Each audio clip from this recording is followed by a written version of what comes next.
Welcome to the Mindful Mic, where conversations around mental health meet real-world healing. I'm Grace. And I'm Colby. Today we're joined by Amy Grace, licensed therapist and co-founder of the Warm Springs Care Farm, to explore nature-based and animal-assisted therapy. We'll talk goats, gardens, and how reconnecting with nature can help us restore our minds and bodies. Let's dive in.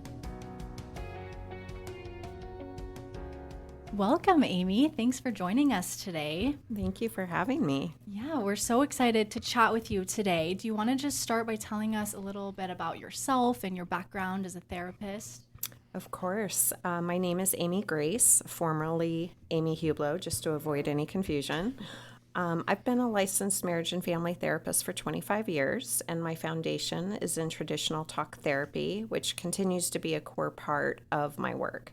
But in 2003, I was introduced to equine-assisted psychotherapy, which is referred to as EAP, and it involves using horses as part of the therapeutic process. So after becoming certified in EAP, I started a business called Gallup Ventures, where I provided equine-assisted psychotherapy as well as equine-assisted learning for businesses and groups, which focused on leadership development and team building and culture building. But once I started incorporating the horses into my work, I started noticing how the other natural elements of our environment were also helpful. And so I started integrating that more broadly into my equine work. And eventually this led me to the path of care farming, which is a holistic approach that engages an entire farm ecosystem to support healing and emotional, mental, and physical wellness. It's been a great journey to bring all of these elements together and create immersive therapeutic experiences. And so from that, where does Imagine that come into? That comes before Warm Springs Care Farm, is that correct? Correct. Okay. Yeah.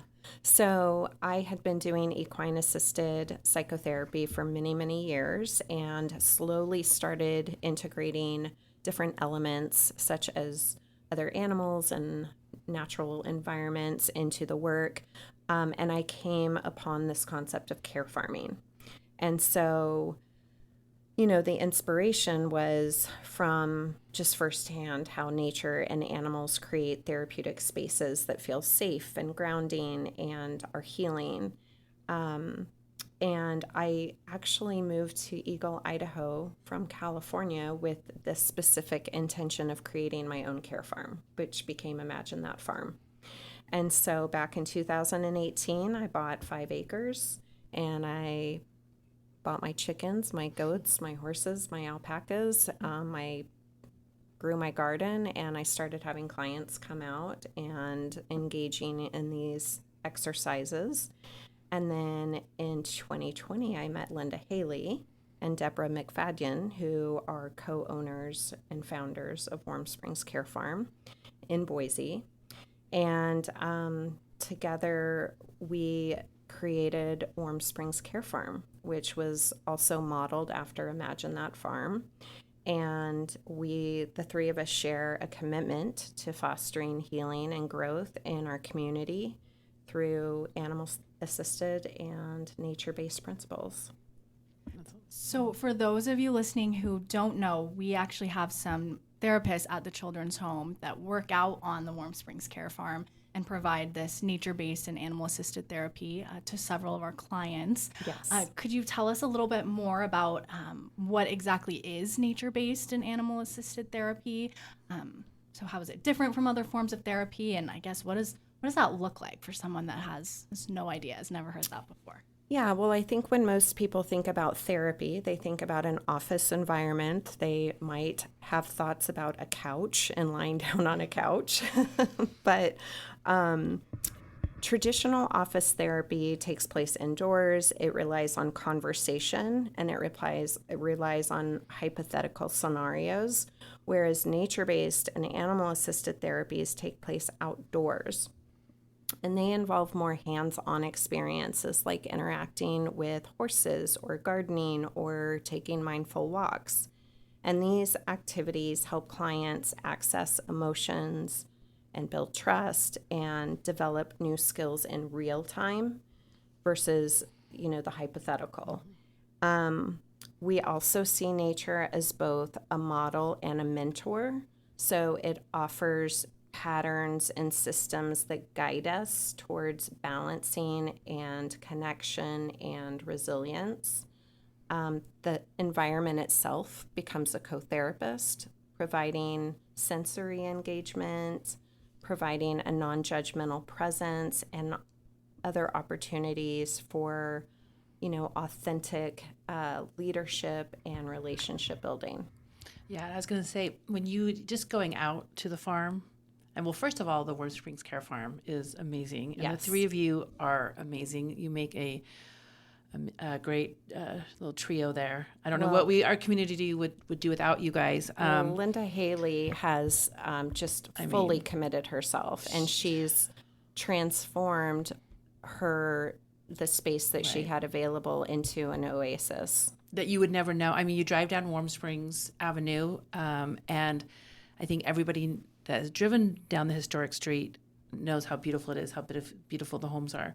But what you don't know is one of these beautiful homes in the back is an oasis, Yes. a beautiful farm. I mean, and what With she has horses done to transition and goats and chickens Yes. and ducks. And they all have personalities. And if you walk around with Linda or with you, or with Debbie, then everybody will like say, this is so-and-so, the chicken, and this is Carmel, the goat, and this is the personality. And it's fascinating because they all have their own personalities. And then just even being around with like seeing the herbs and the flowers, the therapy you get just being out there, and the programs and groups and everything, it's just, we could really talk a whole day on everything out there. So I do think when you're talking about going in and being on a couch, laying on there, and then, what you kind of think of, and then being out there, you're like, wow, this feels right. And there's so much you can do. Yeah. I think for kids and families out there. Yeah, that's why we call the environment a co-therapist. Yes. Because it starts to regulate your nervous system as soon as you walk onto the property. Right. Yeah.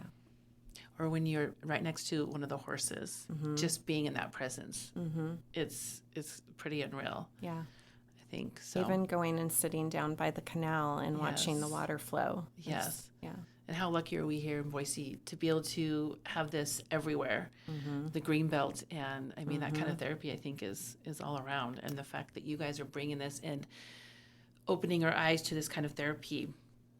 And that's So one of beneficial. the things that I want to highlight too, is that we have these care farm spaces. So in addition to Warm Springs Care Farm, we also have One by One Foundation that's now partnered with Children's Home. And so we have these environments that we have access to.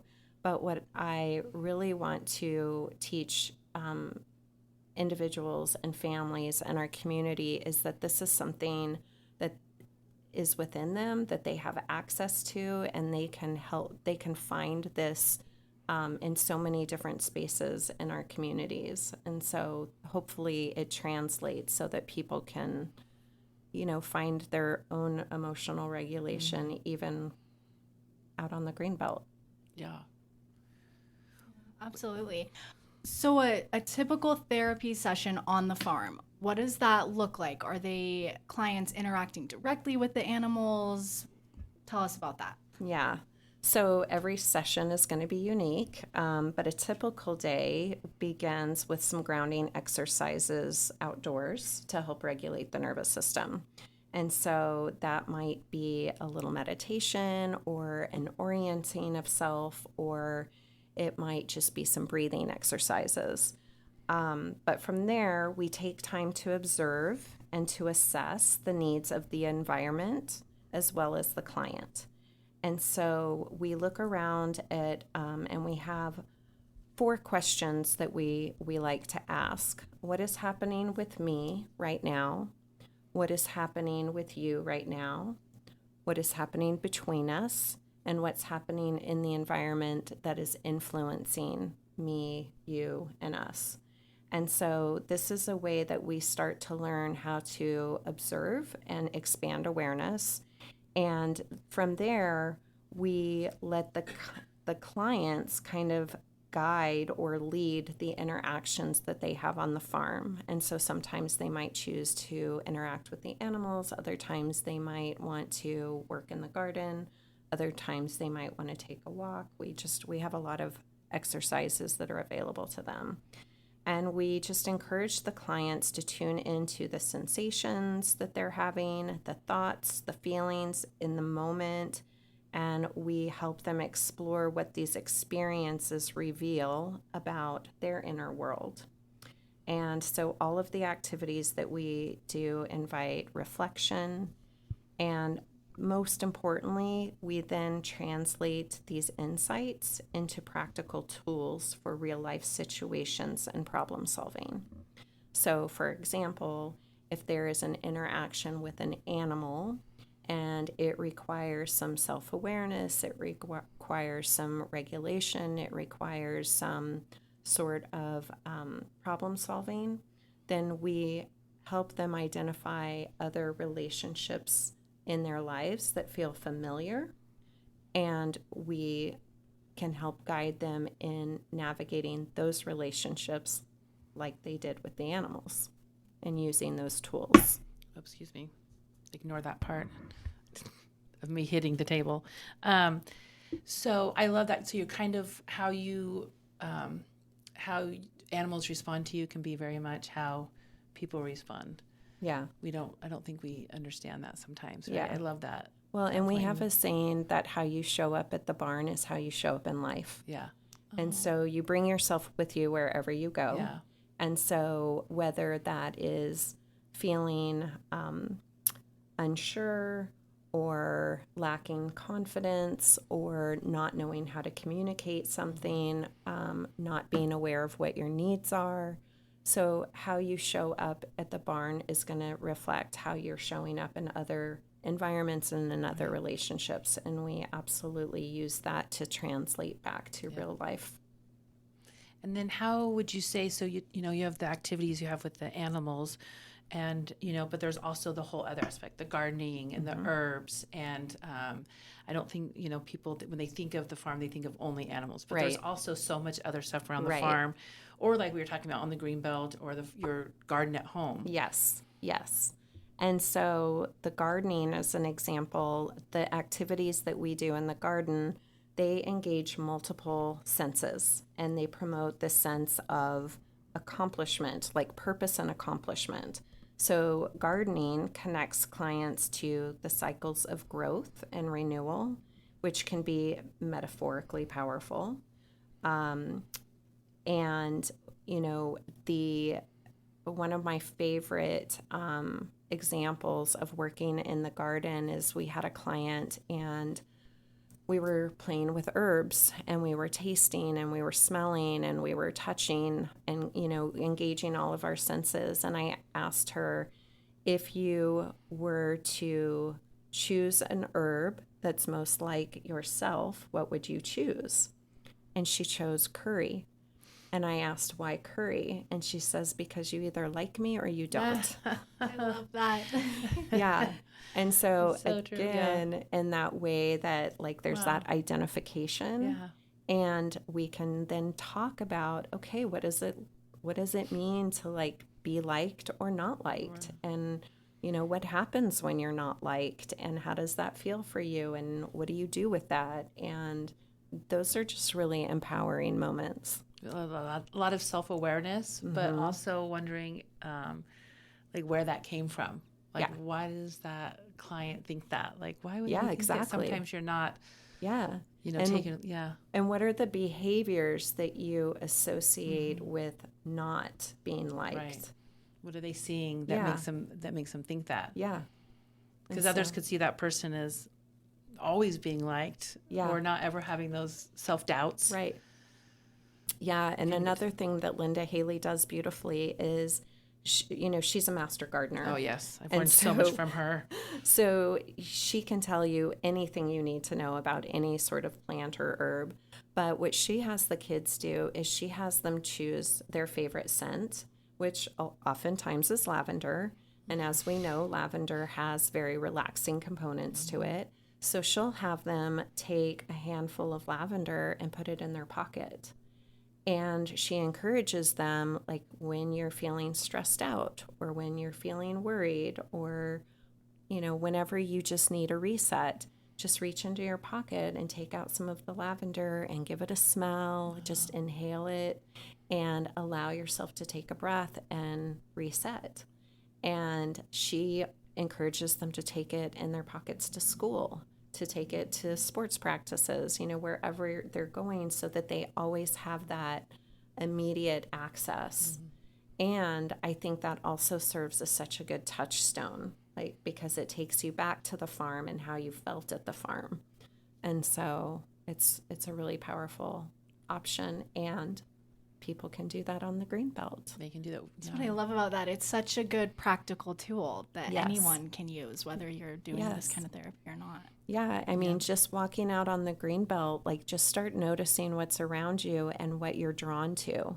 And that could be visually or it could be aromatic, and be curious and go explore it and take a pinch of that, sagebrush or whatever it is that, you're drawn to, and put some in your pocket and keep it with you. And it's interesting because I think you're saying sagebrush, and I think how scents bring back so many memories for you, like music. And I hate the smell of sagebrush, but I have so many fond memories of it because we used to have it all in our backyard, and my brother and I would build forts up there. Yep. And we'd sleep up there, and have campouts. And I'm like, I can't stand smelling sagebrush. It's not the good smell, but it brings back still so many good memories for me, and it makes me happy. And I think that the scents, like the same thing I said with music and scents, can do that for people. So I love, and she knows everything. I did a little class with her with a field trip and found out mint is a huge family, and that catnip has a lot of different things you can do with it. Yeah. You bring up mint, which is a very aggressive herb. And when you plant it, generally what I do is I keep it in its container, because once you plant it, it grows and spreads everywhere. And it even comes up in places you don't want it. And so mint is a great metaphor for where are things kind of taking over, and how do we create boundaries, and how do we, these could be thoughts, they could be intrusive thoughts, or like mint. And so how do we create a space for that and separate it from the rest of the herbs, quote unquote, or positive thoughts, so that those can grow too and not be overpowered by the mint. Do you find that making these comparisons between a person and nature helps the client to maybe have some more empathy for themselves experiencing those situations? Yeah, I think so. I do, because it's non-threatening and it's concrete. Yeah. Yeah. So it's able to, they're able to kind of separate and understand it as nature. And we are nature. We are mammals. And regardless of, how advanced we think we are mammals, and we have similar instincts and similar drives, and we respond in similar ways to other mammals. But we've just got this prefrontal cortex that kind of comes in and confuses us, because it tries to over-rationalize or, use logic. And sometimes that actually interferes with what our body is trying to communicate to us. Yeah, that makes sense. The parallels between things happening with the garden or the animals and human life, I always find so interesting. I remember one walk we did with Linda one time. She was showing us, I think they were the ducks, and how there was a family of one species of duck, and there was another individual duck that was a different species, and so he spoke a different language. And she was making the parallel that, this is friend groups at school and learning how to communicate and build that sense of community when you're not the same. 100%. And just to add to that too, is that they coexist relatively peacefully together. And so that is yet another model of how can we as humans coexist more peacefully and have a balanced ecosystem, even if we are different from one another. So interesting. I know. I remember having that conversation, and I was thinking they have different languages. They're talking differently, you know. And then the same thing with the goats. You have yours that are, they control, right? The one that's like kind of the bossy one, and then the other ones that more fall in line. And I think it's so funny, but it's so on par Yep. for animals being the same way as humans. I mean, that's just hierarchy. personalities, right? Yeah. It's hierarchy. It's dominance. Yep. It's all the things that we as humans try to control as well. Yes. We like to try to control things. Just like the master goat. I can't remember which one that Carter. is. Carter. Okay, Yes. Carter. Yes. Carter likes to be in charge. Yeah. So, kind of talking about the age groups, you have kids, teens, and maybe some adults, I'm not quite sure. But how do you tailor your sessions for those different age groups? Or is it more of what they're looking to get out of the session? No, it does. Their age does influence what we do with them. So we tailor the activities based on just what their developmental needs are, and also, what the therapist has determined as their emotional needs and treatment plan. So for smaller kids, sessions tend to be more play-based and exploratory. Whereas teens, we might start to focus more on self-awareness and leadership, identity, autonomy, responsibility with the animals, creating garden projects. And then adults, who I love working on the farm with, but often adults think it's a therapy intended for kids or teenagers. They don't recognize that it could be incredibly beneficial for themselves. But adults often can use the farm as contemplative space for reflection, emotional regulation. Again, like that part of how we show up at the barn is how we show up in life, and starting to explore relationships and finding balance in their lives. So across all ages, the core remains connection and empowerment. Okay. And sorry, I was just gonna ask. So, if a client here is seeing a clinician at a farm, are they also coming in and doing therapy at the center, or is it strictly they're signed up for farm-based and animal-assisted therapy? We tried a hybrid model at one point, and it was a little complicated. So at this point, the therapy clients are with the care farm clients are paired with our care farm therapists, because our care farm therapists have been specifically trained in the model that teaches them how to incorporate all of these different elements. And then they do not have sessions generally in the office, unless, weather is an influence. So sometimes we need to be flexible and adaptable, and make accommodations, for example, if weather is bad. But we also have indoor spaces at the farm. And so rather than coming into the office, we encourage therapists to keep their sessions at the farm, even if it means like sitting in the barn or sitting in the greenhouse or sitting indoors. And how do they know if this is the right therapy for them, or being at the center? Like, if someone's listening to this and saying, oh my gosh, this sounds great, working with animals and being outside and not being, but is it like, how do you know if it's right for them? Well, so most people have a sense of whether or not it would be, a good fit for them. And so they come to us and they say, we want to do care farming. And we generally don't question that. If somebody is unsure, then we can certainly have more conversation with them and describe it to them and give them examples of what they or their kids might experience. On the other side of that, in terms of clients that we don't see, this is generally more with older kids or adults, but we don't invite kids out who have a history of harm to animals. We don't invite clients out that are actively using substances that could impair their ability to stay safe on the farm.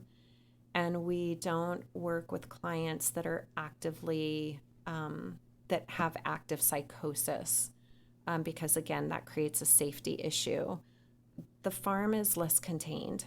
And so, you do have to be aware of what is safe for your client, what is safe for you as the therapist, what is safe for the animals, what is safe for the space. But with that said, there's really no client that's not a good fit. Every client can benefit from being outside and getting a little dirty. Right. Yeah. Is there a specific instance you can think of where animal assisted and nature-based therapy was an especially good fit for a particular client, that maybe they were succeeding much better in that environment versus the traditional environment? Or Yeah, I think that there's some people that have been in therapy for a really long time and it's just not working for them. And so you've tried all of the interventions and you've adapted the treatment plans, and they're not making progress. And so I think that that's a great, new type of therapy for somebody to explore in the event that they're just no longer making progress. yeah, and is this something that's available nationwide that other counseling organizations are picking up, or is this a new thing that you've brought here for the first time? I'm going to answer that in a couple of ways. So, care farming is not new at all. It's been around for centuries. We just haven't called it that. With that said, care farming is extremely new in the United States. And so there is an organization called the Care Farm Network, which is a national association that is, really trying to make sure that all of these smaller care farm environments that are popping up have support.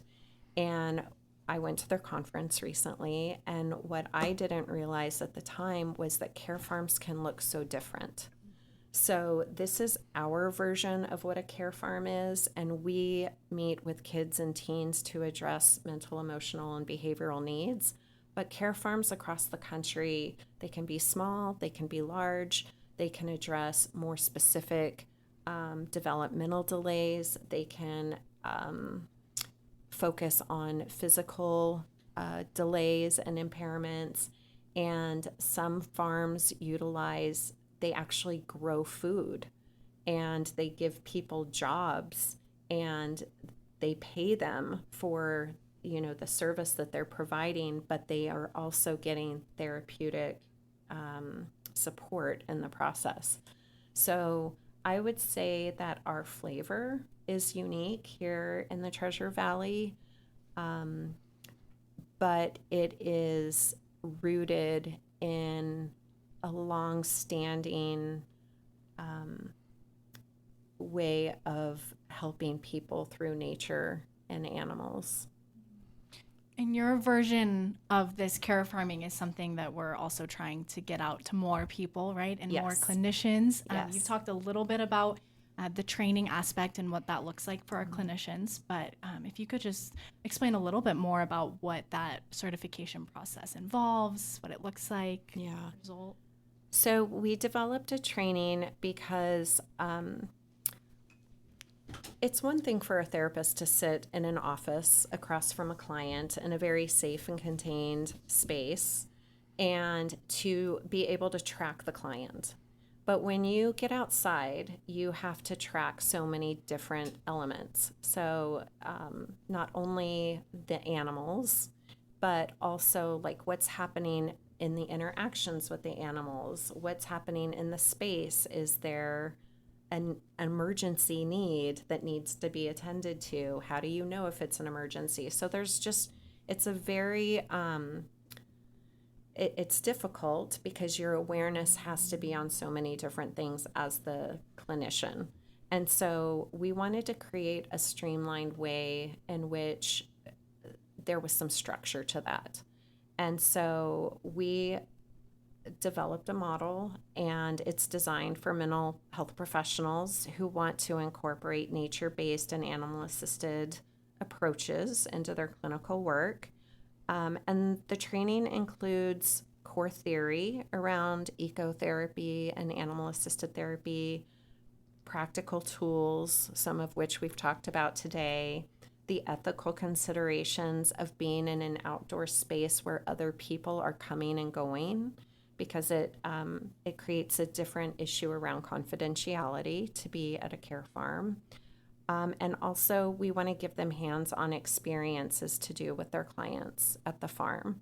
So it's reflective and it's experiential, and it gives therapists the confidence and the structure and the competence to bring these different modalities into their own practice and deepen that therapeutic process with their clients. I was just going to ask, so you have therapists listening to this and being like, I want to do that. That would be so amazing to bring into my practice. What advice do you give them going forward? Is this something that they can just go on and Google and learn, or you highly recommend doing obviously a training? Do you have to be certified? Yeah. Where do they go from here? Well, I don't think you can Google care farm training. You probably get Children's Home. You would absolutely get Children's Home. And so what I'll say is that through our partnership with you guys, with Children's Home Counseling Services, we've been able to reach out and provide these training opportunities to therapists. And Grace, I don't know if you want to speak a little bit to that about what's required of them, because it's not much. Yeah, it's really not much. So we are very grateful. We were awarded a grant last year from the Key Bank Foundation, and they, with that grant, are really supporting the growth of this care farm therapy program. And so we have the amazing opportunity, Amy has the amazing opportunity to host multiple trainings throughout the next 3 years. We're almost a year into the grant, but clinicians can take this training at completely no cost to them. It's all covered under the grant, which is an amazing opportunity. They just have to dedicate the certain amount of time. Then Amy, I'll let you speak a little bit more towards the specifics of that training. But it's a really great opportunity to dip your toes in. And I'd also love if you could explain too, if there's a clinician that might be interested in taking the training, but they don't have a farm with animals to practice on, if this is still something that they should maybe give a shot to, if they have other outdoor spaces that could be utilized. Yeah, we've been talking about the green belt. And so I think that any outdoor space that you have access to, all of the learnings from the training are relevant, because the training hits on some core concepts around scope, which is basically perspective. It's the ability to kind of step back and look at the whole system and see where the imbalances are, and identify, again, what the need is in the system to bring it back into balance. The training focuses on awareness through the awareness channels I talked about earlier, awareness of self, others, and environment. And we take concepts like pressure and release, which is an idea that's widely held in horse communities. It's how we put pressure on and then we release as a reward. So it's information that teaches us about our animal bodies and teaches interventions that can be used in any space. It could be used on the green belt, on hiking trails, in a park, feel like in Boise, it's like endless, right? Yes. We're so blessed. Yes. And so even if they're just in their office, the concepts are relevant and useful because, again, we're looking at our animal bodies and how do we have balance in our systems. And that's what nature and animals teach us.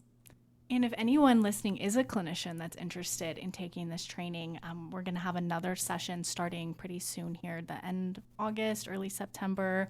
Is that correct me if Yeah, I'm I wrong? think it's September. September. October. Okay. So I think we wanted to wait until things cooled down a little Right. bit. But yeah, we generally have 2 general trainings each year. We had one in the spring. Now we're having one in the fall. And hopefully we'll do the same next year. And then in addition, for organizations that want to train their staff, we have the opportunity to work with them directly to provide the training. And also, if they're not necessarily going for the certification level, but they do want the knowledge and the exposure and the experience, it can be adapted into a shorter version so that they can at least gain the knowledge and practice that in their own sessions as well. And if anyone is interested in learning more about any of these trainings that we do, whether for individuals or organizations, on the children'shomeIdaho.org, there's tons of information, and you can just reach out to us. Yeah.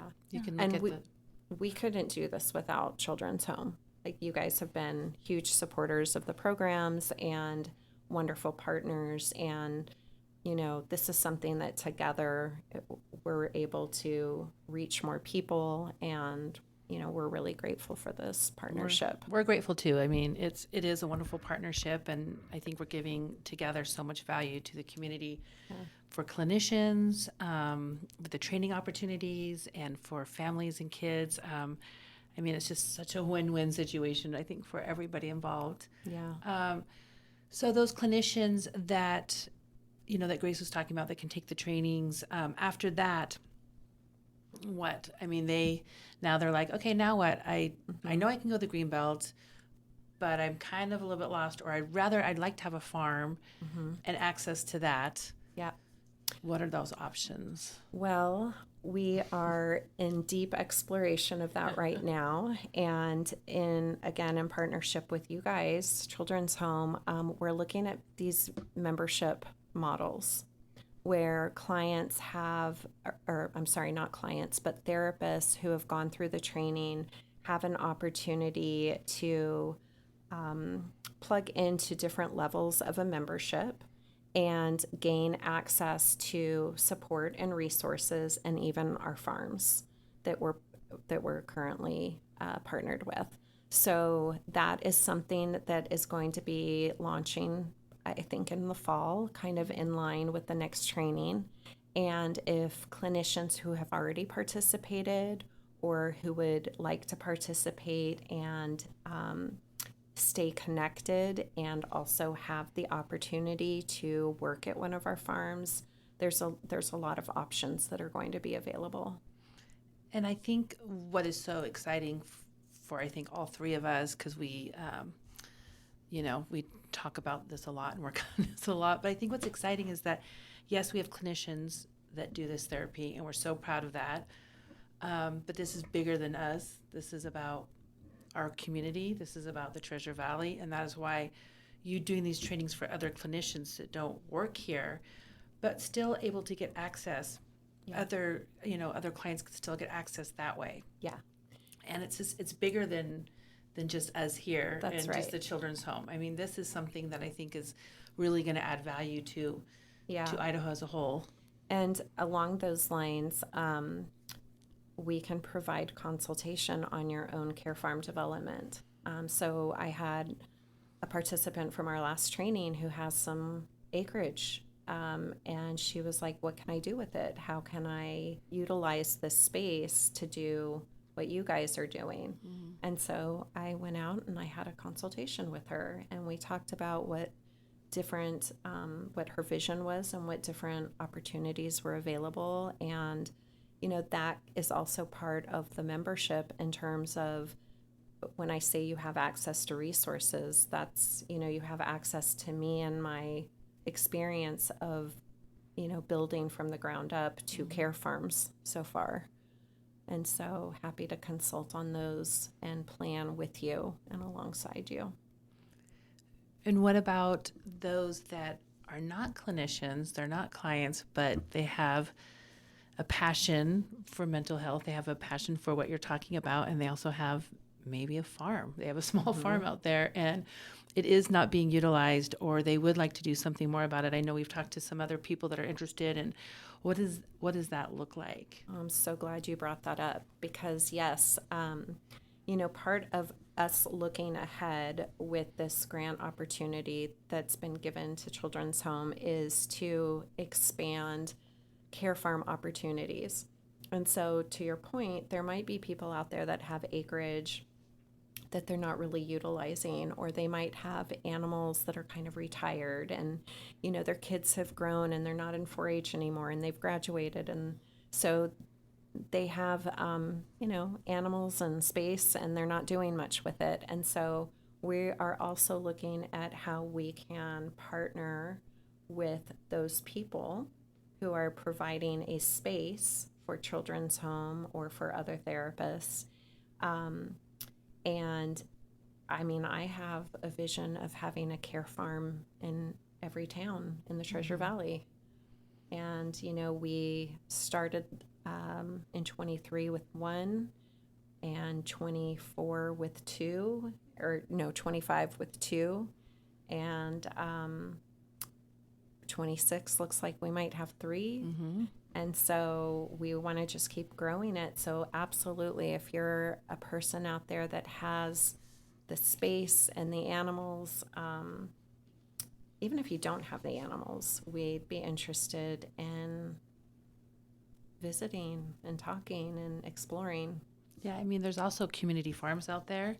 I don't know if that's an option, but I know that there's, I think, one right down here by Boise High. There's one on, I know, I've seen a couple just driving home. So, maybe there's those community farms out there that would like to get involved.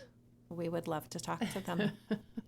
And what about for those individuals that aren't a clinician, they don't have any land or animals, but they're interested in supporting the Children's Home and the care farm environment? Are there opportunities to volunteer or support in other capacities? So we are currently looking at how to broaden our community outreach and expanding, those opportunities for people, because we get calls for volunteers all the time. And I just want to be a part of it. How can I help? And so right now, we do have some openings for volunteers at our Meridian Farm, but we're really trying to expand that opportunity for people so that those that do want to volunteer can come and help out and just feel a part of it, because that connection is therapeutic in and of itself for people. And so we're exploring how to get more people involved in that way as we grow the programs. So many ways to get involved. Yeah. As a client, as a therapist, as someone that might have some land or farm or community, volunteer. So, I mean, it's so fun. I love this program and this initiative that we're working on with you, and it has so many legs. Yeah.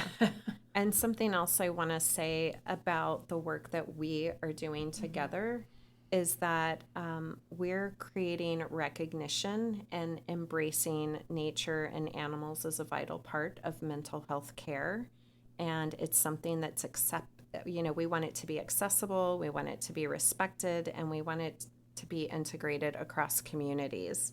And so, envisioning this or having this vision of the Treasure Valley and beyond, having, care farms and spaces where people can go to for healing, that's what we're trying to do. Right.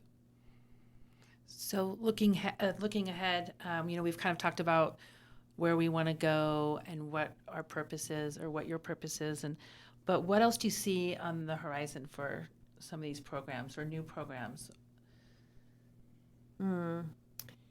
So beyond, cultivating a network of care farms and creating trainings for therapists who want to work in those spaces, you know, I, I would like to see us expanding even farther across the state.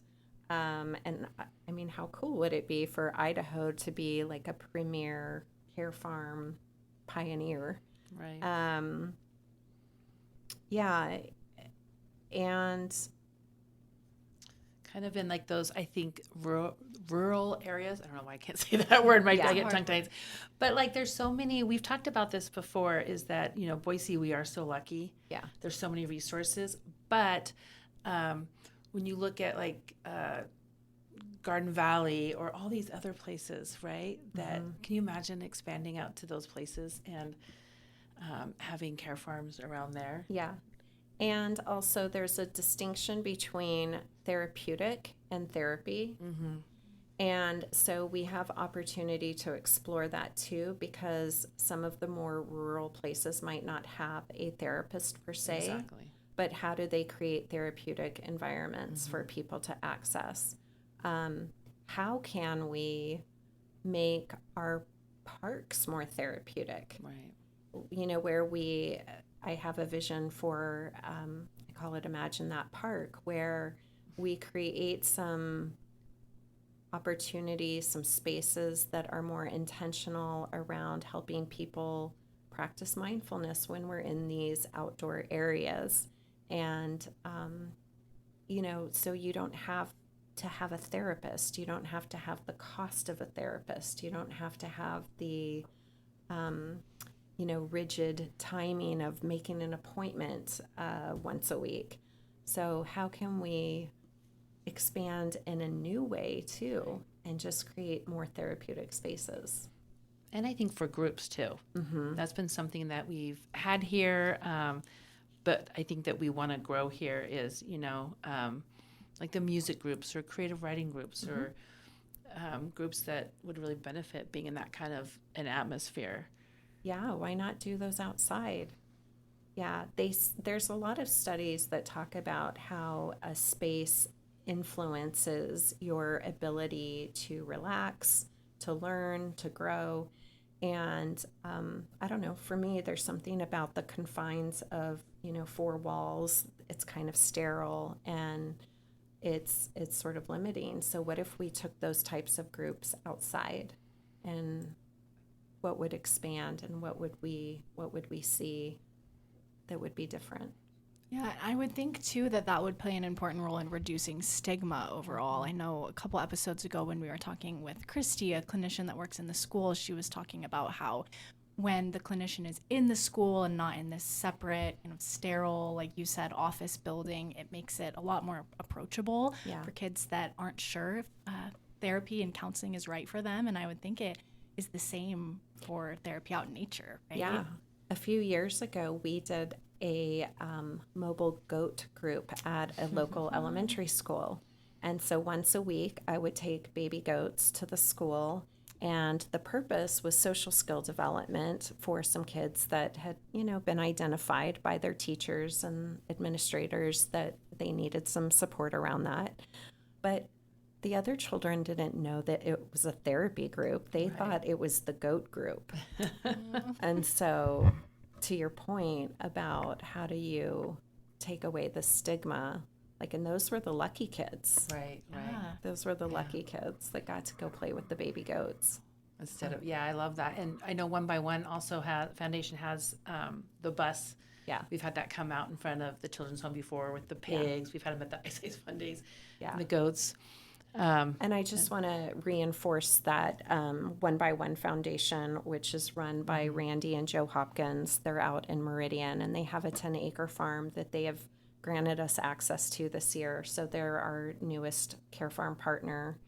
And I just wanted to give them a little shout out too. For sure. They've done so much. Even before that, they've been such great partners. Like I said, bringing them down to our events and stuff. And then this is just like, oh my gosh, just keeps going. So, but I love, kind of just to kind of, talk about outside and what it does for you. I even think about this, when you go to a concert. I always tell my husband, we went to a concert and it was inside and it was great, but I was like, but this is so great outside, like outside concerts and the music and everything. Just when you're out in that element, it just, it feels right. And you feel a little bit more, I guess, free. Yeah, it's the sensations, right? It's Right. the sun on your skin. It's Yes. the And then the wind in your sunset hair. and- It's yeah, it's the smells around smells. you.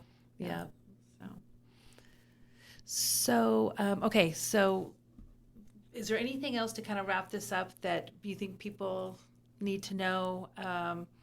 Whether you want to talk to clients or clinicians, about Care Farm, and I mean, how would you say nature-based and animal-assisted therapy, yeah, Care Farm therapy? well, we've been calling it nature-based and animal-assisted yeah. to make it more general. Yeah. Because to your earlier question, Grace, about can people do this training and is it relevant even if they're not on a care farm? Yes. And so we want to make sure that everybody understands that it's a model that is inspired by nature and animals, and it's relevant in any setting. And with that said, I mean, if I were to make a closing kind of comment, I think that nature is magical, and I think that observing the natural world and the way that ecosystems are constantly adapting, they're self-regulating, they're striving for balance and harmony. This is the natural wisdom that offers a powerful model for healing within ourselves and within our families and even within our wider communities. And so healing through nature invites us to slow down, to listen deeply with all of our senses, and really attune to the subtle rhythms that sustain life. So it's coming back into Right, alignment. right. It's coming back to those rhythms and coming back to ourselves. That's so beautifully said. Yeah, I don't have anything else. That was beautiful. Thank you, Amy. Thanks Thank for you, chatting with guys. us today. And I feel like every time I talk to you, I always learn so much more. I So know. thank you. I Thank agree. you for And having me. we definitely need to bring Linda in. I think we should bring both of you guys in. You guys make a really good dynamic pair. All three of you. Yeah. Right? All three of you Yeah. founders of the Warm Springs. Well, and Linda, she's very dynamic. Yes. And in addition to hosting children's home therapists and the therapy programs, she has a lot of programs of her Oh, own. absolutely. And so, talk about being a therapeutic space. She's not a therapist, but she has a variety of different activities that are therapeutic, from her barn club to her camps to, hosting other types of clinicians that bring music and movement and yoga. Field trips. Field trips, yeah. She does those. So she's a dynamo, and Horse lessons. There's my daughter's taking horse lessons yes. there now. So she's recently, Joni Cornell Yep, who's is the horse fabulous. trainer, and they're now doing some lessons. And even that, that's horsemanship. Oh, Like it's it's therapy. I feel like it's such therapy for my daughter. She learned day one of her surroundings and being around the horse and what it could be. Bob, the horse's name is Bob. He's so great. Big horse. Yep. And, teaching my daughter, you either can walk all the way around the horse and so you don't get kicked, or you have to go right up close. And so the horse knows you're there and how to do that. And it was really scary to think about getting that close to a horse.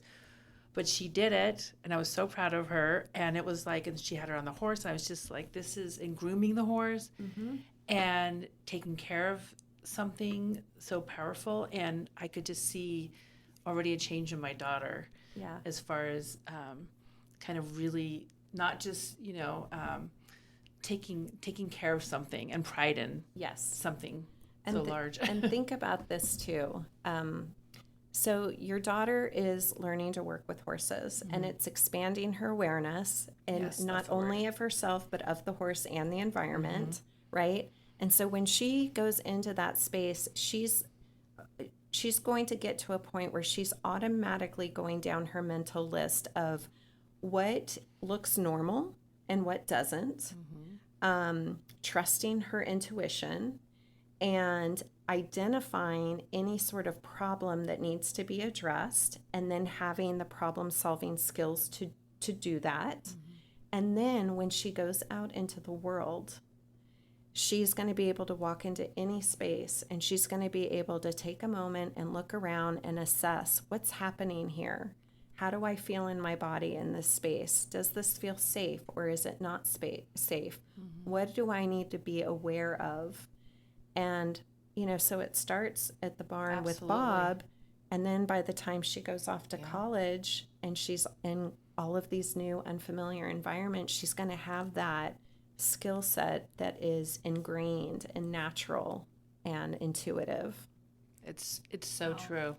That's amazing. I know. It's great. I can already see, we start back up again this fall, and I'm just excited to see where, it's not about, doing shows or anything. It's about really doing that checklist. Yes. I mean, this is gross to some people, but it's what I do with the kids that come out to the farm is we look at the poop. And we look at the poop because, one, we need to know, whose poop is what. Because poop tells us if something's wrong. And if we notice some poop that doesn't look like it's supposed to look, then we know that we have a potentially sick horse. And we have to know what horse that is. And we have to respond to that so that the horse doesn't get more sick.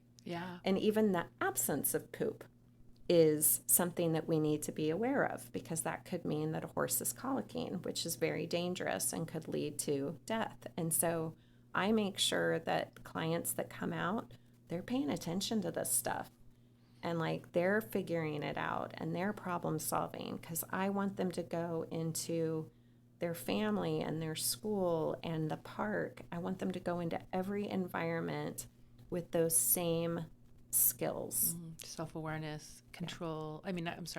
Caretaking, nurturing, and all that. Which we could all, I think, learn and use these days. Oh, wow.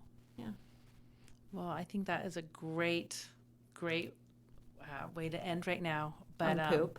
On poop. Okay. We're going to end that one on poop. Okay. Not just on horse poop. Yes. We'll stick to the horse poop. Oh, I knew something like that would come out of you. Thank you. Thank you so much. Yeah, thank you, Amy. Okay, we'll see you later. Thank you so much to Amy Grace for sharing her insight, experience, and heart with us today. Whether it's feeling the sun on your skin or simply spending a quiet moment with an animal, this episode reminds us that healing can happen in the most natural of places. Don't forget to leave a review, follow, and share the Mindful Mike. And join us next time as we keep the conversation around mental wellness growing.